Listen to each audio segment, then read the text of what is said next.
Hello दोस्तों, नमस्कार। स्वागत है आपका अपने चैनल स्टडी सॉल्यूशन पर। स्टडी सॉल्यूशन आज आपके लिए लेकर आया है सिंधु सभ्यता।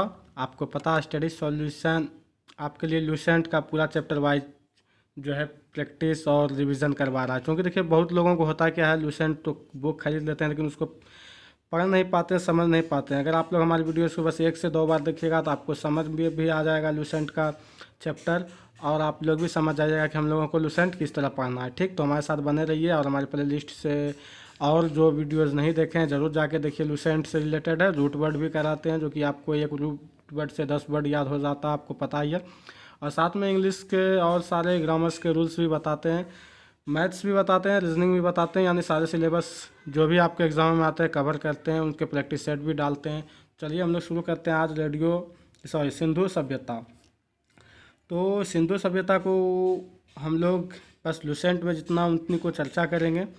तो देखिए रेडियो जो है, ये रेडियो कार्बन, ठीक, ये केमिस्ट्री की एक भाषा है C14। इससे हम लोगों को पता किसी भी अस्थि से या किसी भी चीज़ों से पता कर लेते हैं वो कितने सालों का है। तो वही बताया जा रहा है यहाँ कि रेडियो कार्बन C14, सी आपको पता है ये कार्बन, ठीक, जिसकी वैलेंसी 7 जिसकी वैलेंसी कहते हैं, जिसकी परमाणु संख्या 7 होती है, जिसकी वजह से यहाँ 14 लिखा गया, 7 2 जा। तो रेडियो कार्बन C14 जो है ऐसी ही नवीन विश्लेषण पद्धति, यानी ऐसी ही कुछ नया पद्धति से, सिस्टम से सिंधु सभ्यता का तिथि का पता लगाया गया कि सिंधु सभ्यता की तिथि कब से कब तक हो सकती है, यानी सिंधु सभ्यता आज से कितनी पुरानी है। ठीक, वो इनसे ही पता किया। डायनासोर वगैरह का जो अस्थि मिलता है ना, तो उसी से उनका जो एज का पता लगा लेता है, कितना दिन पहले या कुछ भी जो भी मिलता है साइंटिस्टों को, तो वो इसी से पता लगाते हैं। ठीक, तो वही कह रहा है कि सिंधु सभ्यता रेडियो कार्बन C14 जैसी एक नवीन विश्लेषण पद्धति से क्या किया, तो सिंधु सभ्यता की सर्वमान्य तिथि बताया। ठीक, जो कि सभी जगह सर्वमान्य मतलब सभी जगह जहाँ माने जाना लगा जो तिथि, तो इनकी सभी जगह मानने जाने वाली तिथि जो है वो 2400 ईसा पूर्व, यानी कि ईसा मसीह के जन्म से 2400 साल पहले से 1700, उनके जन्म से 1700 साल पहले, यानी 2400 साल पहले से उनके 1700 साल पहले तक मानी गई है। ठीक, सिंधु सभ्यता के खोज की बात आए तो खोज जो है राय बहादुर, ये ब है यहाँ, राय बहादुर दयाराम साहनी ने की है। किसने की है? तो राय बहादुर दयाराम साहनी ने की है।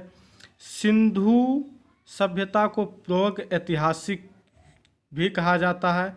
क्या कहा जाता है? प्रोग ऐतिहासिक, प्रोटो हिस्टोरी। अगर आपको प्रोटो हिस्टोरी की पता नहीं है तो आप हमारे कमेंट में ज़रूर बोलिएगा, हम आपको बताएंगे। ठीक, प्रोग ऐतिहासिक क्या होता है। तो चलिए आगे फिर चलते हैं। यह कांस्य युग भी कहा जाता है, यह इसे कांस्य युग में रखा जाता है। ठीक, इन दोनों युगों में सिंधु सभ्यता को रखा जाता है। कांस्य युग, देखिए कांस्य मीन्स कांसा हो गया, जिसको इंग्लिश में ब्रॉन्जी कहते हैं। ठीक, इस युग में कांसा वगैरह का उपयोग होता था। इसीलिए इस सभ्यता के मुख्य निवासी जो है, यहाँ के मुख्य निवासी, यहाँ के जो रहने वाले थे वो कौन थे? तो द्रविड़ और भूमध्य सागरीय थे, यानी भूमध्य सागरीय के लोग थे। सिंधु सभ्यता का सर्वाधिक जो है पश्चिमी पुरास्थल, यानी सबसे अधिक पश्चिमी पुरास्थल जो है वो दाशक नदी के किनारे स्थित सुतको गैंडोर जो बलूचिस्तान में है। पूर्वी पुरास्थल हिंडन नदी के किनारे जो कि आलमगीरपुर में है। और उत्तरी पुरास्थल चिनाव नदी के तट पर अखनूर के निकट मादा तथा दक्षिण पुरास्थल गोदावरी नदी के तट पर दायमाबाद में स्थित है। ठीक, फिर सिंधु सभ्यता जो है, ये सभ्यता कैसी सभ्यता थी? ये सभ्यता एक तरह से नगरीय सभ्यता थी। ठीक, शहर जिसको बोलते हैं ना, वो नगरीय सभ्यता थी, नगरों वाला सभ्यता।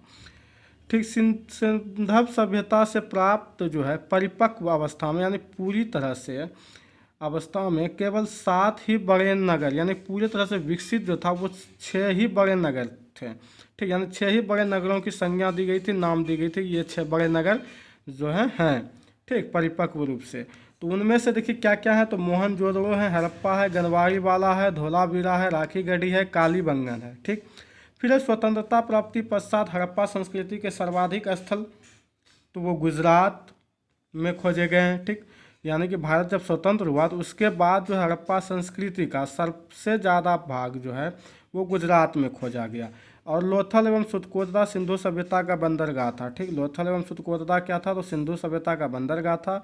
जूते हुए खेत और नक्काशीदार ईंटों का प्रयोग साक्ष्य कालीबंगन से ही प्राप्त होता है। ठीक, देखिए लोथल और सुतकोदा जो है ये सिंधु सभ्यता का बंदरगाह था, और इसी में से जूते हुए खेत, ठीक, जूते हुए खेत जानते हैं ना, प्लगिंग ग्राउंड, ठीक, जो कि कोई चीज़ बोते हैं जोत करके खेत को, और नक्काशीदार ईंटें यानी ईंटें में किसी तरह का नक्शा बना हुआ, इनका साक्ष्य जो है कालीबंगन से ही मिला। ठीक, मोहनजोदड़ो से प्राप्त अन्नानागार यानी कि अन्न रखने के लिए वह संभवतः संदर्भ सभ्यता की सबसे बड़ी इमारत थी। यानी अन्नानागार जो है अन्न रखने के लिए वो सबसे बड़ी इमारत थी सिंधु सभ्यता की। ठीक, अब सिंधु सभ्यता काल में विदेशी व्यापार के विषय में कुछ हम लोग देख लेते हैं। ठीक, कुछ तो ये इसमें क्या देखेंगे हम लोग, इसमें बस यही देखना है हम लोगों को कि आयातित वस्तुएं तांबा, चांदी, सोना, टीन, गोमेद, लाजवाब, शीशा थी। तांबा खेतड़ी बलूचिस्तान ओमान से आती थी, चांदी अफगानिस्तान ईरान से, सोना कर्नाटक अफगानिस्तान ईरान से, टीन अफगानिस्तान ईरान से, गोमेद सौराष्ट्र, लाजवर्त मेसोपोटामिया, शीशा ईरान से आती थी। ठीक दोस्तों, तो और आगे चलिए हम लोग देखते हैं। देखिए अब क्या है आगे कि मोहनजोदड़ो से प्राप्त बृहत, ठीक, बड़ा स्नानागार एक प्रमुख स्मारक है जिसके मध्य स्थित स्नान कुंड 11.88 मीटर लंबा, यानी कि बृहत स्नानागार जो है एक प्रमुख स्मारक है मोहनजोदड़ो से प्राप्त हुआ है जो, तो इसमें 11.88 मीटर लंबा है स्नान कुंड और 7.01 मीटर चौड़ा एवं 2.43 मीटर गहरा है। ठीक, ये जो स्नान कुंड है। अग्निकुंड लोथल एवं कालीबंगन से ही आपका प्राप्त हुआ है। मोहनजोदड़ो से प्राप्त एक सील पर 3 मुख वाले देवता हैं। सील आपको पता है ना, पशुपति नाथ का देवता वो है, उनकी मूर्ति मिली है। उनके चारों ओर हाथी, गेंडा, चिता एवं भैंसा विराजमान है। ठीक, ये प्राणी है उनके चारों ओर। मोहनजोदड़ो से नर्तकी की एक कांस्य मूर्ति मिली है। ठीक, यानी नर्तकी नाचने वाला का एक कांस्य मूर्ति मिला है। हड़प्पा की मोहरों पर जो है सबसे अधिक एक श्रृंगी पशु का अंकन मिलता था। ठीक, हड़प्पा की मोहरों पे किसका मिलता था, तो एक श्रृंगी पशु का अंकन मिलता था। मनके बनाने के कारखाने लोथल एवं चंदहुदड़ो में मिले हैं। सिंधु सभ्यता की लिपि भावचित्रात्मक है। यह लिपि दाईं से बाईं ओर लिखी जाती है। जब अभिलेख एक से अधिक पंक्तियों का होता था तो पहली पंक्ति दाईं से बाईं और दूसरी बाईं से। ठीक, यानी कि ये भावचित्रात्मक होती थी सिंधु सभ्यता की। यानी इसमें क्या होती थी कि दाईं से आपको बाईं ओर लिखना पड़ता था। जब आपका एक से अधिक पंक्तियों का होता था ना जब अभिलेख, तो पहले पंक्ति दाईं से तो बाईं लिख लेते थे, यानी कि इधर से इस तरह लिख लेते थे। दूसरी पंक्ति जो आते थे तो इधर से इसे आते थे लिखते हुए। ठीक, फिर सिंधु सभ्यता के लोगों जो है नगर तथा घरों का विन्यास के लिए ग्रिड पद्धति अपनाए थे। यानी कि सिंधु सभ्यता जो है घर वगैरह के लिए ग्रिड पद्धति अपनाए थे। घरों के दरवाजे और खिड़कियों सड़क की ओर न खुलकर पिछवाड़े की ओर खुलता था। ठीक, जैसे सड़क की ओर जैसे हम लोग खोलते हैं ना, तो वो लोग सड़क की ओर नहीं खोलते थे, पीछे की ओर खोलते थे। केवल लोथल नगर के घर के दरवाजे ही सड़क की ओर खुलते थे। ठीक, कहाँ के, तो लोथल नगर के पूछा जाता है। ठीक, और यहाँ की मुख्य फसल गेहूँ और जौ था। सिंधववासी मिठास के लिए शहद का प्रयोग करते थे। सिंधववासी वही सिंधुवासी को हड़प्पा सभ्यता वाले कहते हैं। रंगपुर एवं लोथल से चावल के दाने मिले हैं। ठीक, चावल के दाने मिले हैं जिनसे धान की खेती होने का प्रमाण मिलता है। देखिए रंगपुर और लोथल ही है जो जहाँ की चावल के दाने मिले, जिससे कि क्या पता चलता है कि वहाँ प्रमाण मिला है कि धान की खेती होती है। ठीक, चावल के प्रथम साक्ष्य लोथल से ही प्राप्त हुए हैं।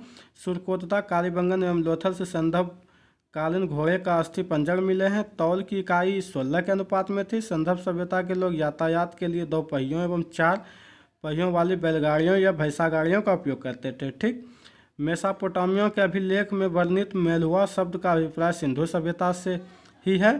ठीक, मेसोपोटामिया का अभिलेख जो है मेलुहा, उसका सब किससे अभिप्राय है, यानी किससे लेना देना, तो सिंधु सभ्यता से ही।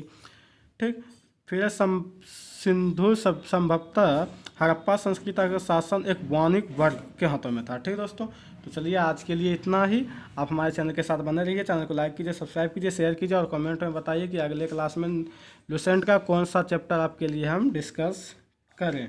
ठीक, इसकी कुछ पार्ट बची हुई है इस साइट का, ये नेक्स्ट वीडियो में करेंगे नेक्स्ट पार्ट में। ठीक, तो आज के लिए इतना ही।